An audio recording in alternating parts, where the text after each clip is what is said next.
You know, I usually come into these deep dives feeling pretty good. We read the research, learn something new, and I feel smarter.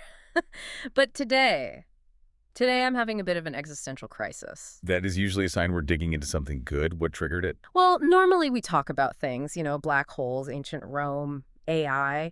But today, looking at this stack of notes on semiotics, I realized we aren't talking about things at all. Hmm. We're talking about the code that lets us talk about things. And the more I read, the more I felt like I was watching the Matrix, just Yeah. dissolve. You're definitely going meta today. Extremely meta. And the hook that really got me was this definition of humanity in the intro. Okay. We always call ourselves Homo sapiens, the wise humans, but the source material, it actually suggests that's wrong. Mhm. It says we should be called Homo significans. Theme makers. Yeah, and the idea is that we literally cannot shut it off. We are biologically wired to hallucinate meaning onto everything. Hmm. If I see a red light, I don't just see colored photons. I see the command stop. If I see a guy in a suit, I don't just see cloth. I see authority. It's compulsive. Hallucinate is a strong word, but it's not entirely wrong. We really are trapped in a web of signs. And today is about taking a flashlight and looking at the spider who spun that web. And we've got two main architects to discuss. First, the Swiss linguist Ferdinand de Saussure, he basically invented the operating system for modern language studies. Right. And then you have Charles Sanders Peirce. The American philosopher who sounds a bit more, let's just say, cosmic. Peirce is definitely the more complex of the two. But between them, they explain why a tree is a tree, why a picture of a pipe isn't a pipe, and, well, why you can't argue with a stop sign. So let's start with Saussure, because before I read this, I had what he would call the naive view of language. And honestly, I think 99% of people have this view. Which is what? The sticky note theory. I just thought language was a collection of labels. There's a dog in the real world, a furry barking thing. And I just slapped the sticky note DOG onto it. The word is just a label for the thing. Yeah, that's how most people think. It's called the nomenclature view. And Saussure just smashes that idea to pieces. Right. He argues that if language were just a list of names for things, translation would be incredibly easy. You just swap the English sticky note for the French sticky note and you'd be done. But anyone who's used Google Translate knows it doesn't really work that way. Not at all. So Saussure says, stop looking at the dog, throw the dog out of the room. He actually brackets the referent. That's the technical term. Okay. He basically says, I don't care about the real world object. I only care about the system that's in your head. And this is where we get his dyadic model, the two-sided coin. Now, I have to admit, when I first read signifier and signified, my eyes kind of glazed over. It felt like academic jargon. It can feel that way, but it's actually very intuitive once you get it. He just breaks a sign into two inseparable parts. Okay, so let's break it down. Part one is the signifier. And my first instinct was to say, okay, that's the word. The ink on the page or the sound waves from your mouth. And that's close, but Saussure is very, very specific here. He says the signifier is the psychological imprint of the sound. He calls it the sound image. Wait, so it's not the noise itself, not the vibration in the air. No. Think of it this way. If you're reciting a poem in your head, silently, you aren't moving your lips, you aren't making a sound, but you can still hear the words. Yeah, like an internal monologue. Exactly, that internal hearing. That is the signifier. It's totally mental, and it is inseparably linked to the second part, the signified. Which is the concept. Right. If I say ox, the signified isn't the actual animal standing in a field. It is the idea of an ox in your mind, the mental concept. For Saussure, language is wholly immaterial, a closed loop inside the brain. Okay, but hang on. Why does this distinction matter so much? Why does he care that it's the idea of the dog and not the real dog? It feels a little like splitting hairs. Because if the sign connects two mental things, a sound image and a concept, then that connection is totally up for grabs. And this leads to Saussure's most famous claim, the arbitrariness of the sign.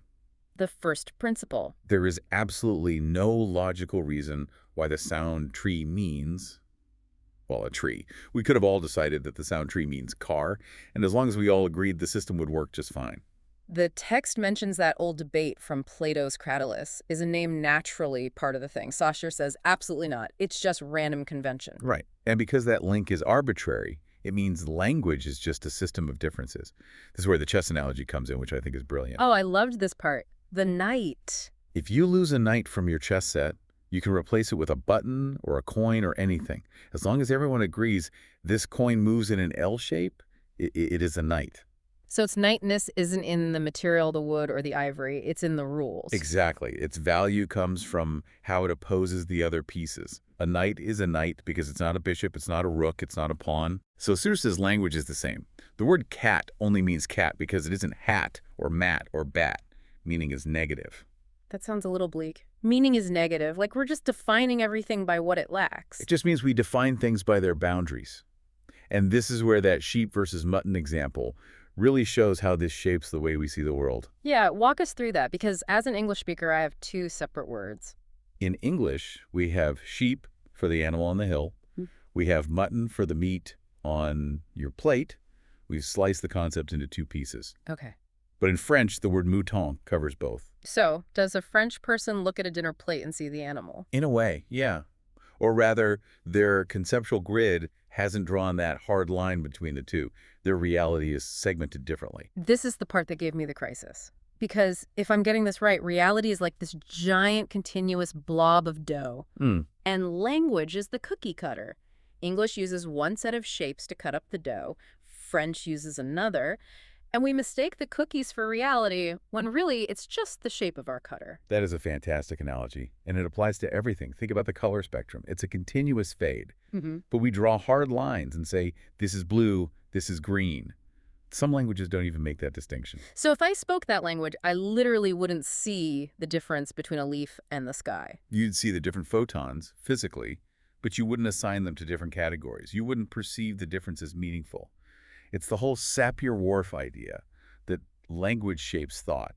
We see what we can say. It just makes you wonder what we're missing, what realities are sitting right in front of me that I can't see because English didn't give me a word for it. And that's the danger of the sticky note view. If you think words just label reality, you assume your reality is the only one. But if you realize words create reality, you see your map is just one of many. But here's the catch, and the source material highlights this paradox beautifully. If language is arbitrary, if we could call a dog a cat, why can't I just decide to change it? Why can't I wake up tomorrow and say, okay, from now on, desk means cloud? Well, try it. See how your day goes. I'd be looked at like I was completely crazy. Because while the sign is arbitrary, it is also mandatory. This is the social fact. You don't speak language. Language speaks you. You are born into a system that was fixed centuries before you arrived. So you're dealt a hand of cards and you just have to play them. You have to. It's the ultimate peer pressure. We're all just agreeing to a hallucination so we can function. Which actually brings us to the problem with Saussure. A problem. Well, listen to what we've been saying. It's all in the head. It's a system of differences. It's all arbitrary. But if language is just a closed system inside our heads, how do we actually walk down the street without getting hit by a bus? Because the bus is real. Exactly. Saussure was so obsessed with the internal software that he kind of ignored the hardware of the real world. He left the bus out of the equation. And that's where Charles Sanders Peirce comes in. The American pragmatist. While Saussure was drawing his circles in Geneva, Peirce was in the U.S. trying to figure out logic. And he creates a model that actually lets reality back in the room. Saussure likes the number 2 signifier, signified. Peirce likes the number 3. The triad. The triangle. Let's walk through the 3 points of this triangle because this felt a lot denser in the reading. It is, but it's really powerful. First, you have the representamen. Okay. That's the sign vehicle. The form. It's pretty similar to Saussure's signifier. You know, the red octagon on the street corner. Got it. Point 2. The object. The actual thing, the command to stop your car, or the physical fire, or the actual dog. Peirce says, yes, there is a reality out there. Thank God. So we're not just living in a dream. But, and this is the big but, we cannot access that object directly. We can only access it through the third point of the triangle, the interpretant. Okay, this is the word I struggled with. Interpretant sounds like a person, like I'm the interpretant. That's the biggest misconception of semiotics. You are not the interpretant. The interpretant is the effect of the sign in your mind. It is essentially another sign. Wait, I'm lost. Give me a concrete example. Okay, you're a detective. You walk into a room and you see a broken glass on the floor. Okay. The broken glass is the representor. It's the sign. The object is the event that happened. Let's say a struggle. What's the interpretant? My thought that a fight happened here. Right. Your brain creates a new sign. the concept of fight. But now that concept fight becomes a new sign vehicle for a new interpretant. Oh, I see. You think fight, which leads to the interpretant, maybe a weapon was involved, which leads to look for fingerprints. It's a chain reaction. Pierce calls it unlimited semiosis. It's signs all the way down. Every thought you have is a sign that triggers another thought, which is itself a sign. The source material used that dictionary example, which I found really helpful, but also kind of maddening. Oh, it's the perfect illustration. If you look up the word semiotics in the dictionary, what do you find? More words. Signs explaining a sign. Yeah. And if you don't know one of those words, you look that up and you just get more signs. You Right. never actually reach the thing itself. You're just surfing from one sign to the next. So if it's an infinite chain, how do we ever get anything done? Why don't we just stand there interpreting forever? Fight, weapon, fingerprints. Because we are human beings with bodies. Pierce was a pragmatist. He said the chain of interpretation stops when it creates a habit of action, Meaning. meaning eventually you see the smoke, you interpret fire, and you run. The action anchors the meaning. Reality creates a constraint. Right. You can interpret the high Berkage sign as a piece of abstract art if you want, but if you touch the wire, The dynamic object kicks in. you get shocked. Ah, Reality pushes back. Saussure says meaning is just social agreement. Pierce says meaning is a negotiation between our minds and a very stubborn reality. this really changes how you look at the concept of truth. The notes have this quote from Pierce that the real is that which information and reasoning would finally result in. It's a consensus theory of reality. He's saying that if we all investigated something long enough, the community would eventually converge on one answer. And that answer is what we call reality. So reality isn't just there. It's a project, something we're building together through this chain of signs. Precisely. We are constantly triangulating the truth. I want to bring this down to earth before we wrap up because this can get very heady very fast. But when you look at marketing or politics or just scrolling social media, this stuff is everywhere. It absolutely is. Take the brand positioning grid mentioned in the deep dive material. That is pure Saussure. Right. If you launch a new coffee brand, you can't just say, we are coffee. That spot is taken. You have to be not Starbucks. Exactly. You define yourself by the empty space on the chessboard. You are small versus they're big. Artisanal versus their mass market. Your value comes from the negative space. You are defined by what you are not. Or look at politics. The red versus blue dynamic. This blew my mind. The notes on the color flip. Yeah. In the year 2000, historically, red was the color of the left communism, the Red Army. Blue was for the right. But during the Bush-Gore election, the TV networks just arbitrarily flipped the map coloring. A totally arbitrary decision. Basically a coin flip. Yeah. Because red starts with R for Republican. And now, almost 25 years later, people base their entire identity on being red or being blue. People fight over it. They divorce over it. Saussure would have loved that.